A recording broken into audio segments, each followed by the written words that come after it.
You say, what's up, YouTube? What's up, YouTube? So, today on the agenda.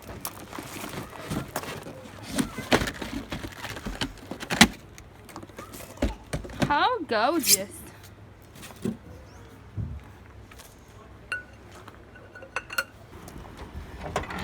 I always rule to start with when you're doing oil changes. First, make sure your hood opens and you can get your oil filter cap off with no problem, and your dipstick is intact with no problem. Because the last thing you want to do is attempt to do an oil change for a customer's vehicle and drain the oil and not be able to refill the motor with oil. Another tip I like to use is I take the oil cap off so it allows the oil to drain easier, but I just like to set it back on just so nothing big can fall in the hole. Next step is support the vehicle so you can fit underneath it. So I use my jack. I'll also use my jack stand just for precaution. Always safe than sorry. And not the proper type of use of these buckets, but these will work for this one time. Just at my house doing an oil change, so I mean, no biggie. Got your oil filter wrench. I like to use this cheap adjustable one. It's always getting the job done right. If the job was previously done right and not over tightened with the oil filter, I just like to check my filter wrench is close to the right size before I crawl underneath the truck, which it is. That's all you should really need, is just that right there, just a little snug. And I also like to smear a little bit of clean oil around the O-ring so it has nice lubrication when you install it.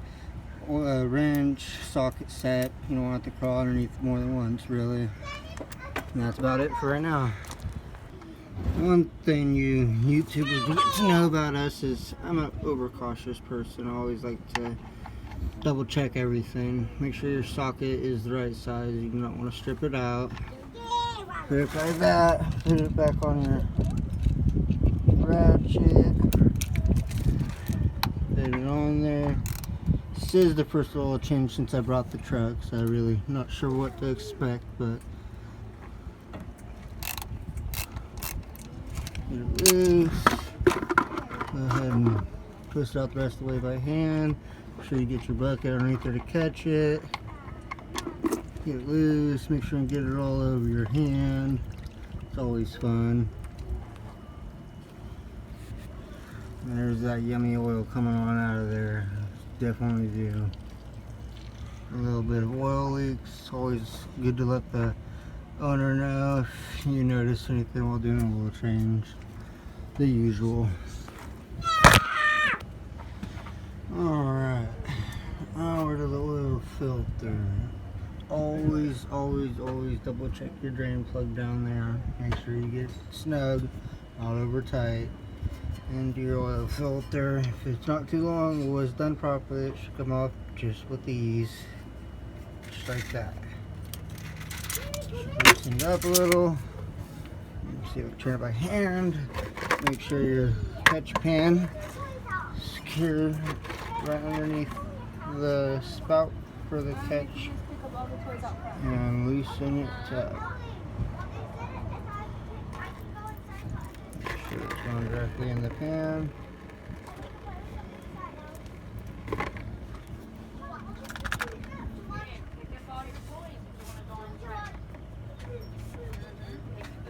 What was Lori doing? Just hanging out at home. I put a freaking table that you guys never use either back inside. Add your oil filter. Out with the old. And with the new. Yeah, she's right here in the front. Always make sure you thread it in right. Make sure it goes at least 4 or 5 turns by hand. Get it hand snug. And then I do not use the wrench for reinstallation. Simply quarter tug to half a turn after it's hand tight. Wipe it off, make sure there's no drips after we're Take your done. dollhouse, Ellie. Even if it's not You a can natural get the leak, bus it's and just take the old dollhouse. residue. Somebody might think it's a leak that they didn't have before. That's about it for that. Always double check. Have your filter on, your new filter on, drain plug. Now you're ready to go back up top, lower the vehicle, and dump some oil in.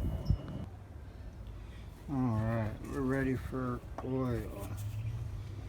Make sure it's going into your fill.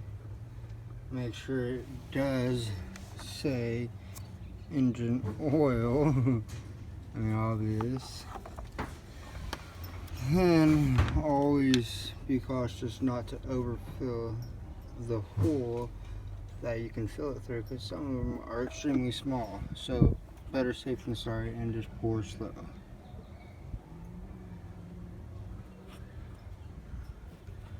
Dang, Keep look at that watching, sunset. make sure it's not going to overflow or nothing crazy. And yeah, you just fill her up.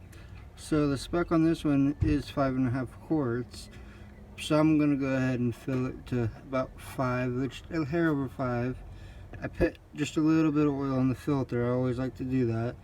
And then I'm gonna go ahead and start it, let it run for about 5 seconds, and then shut it off and recheck it. We'll go through that process next. Well, that's it for filling it.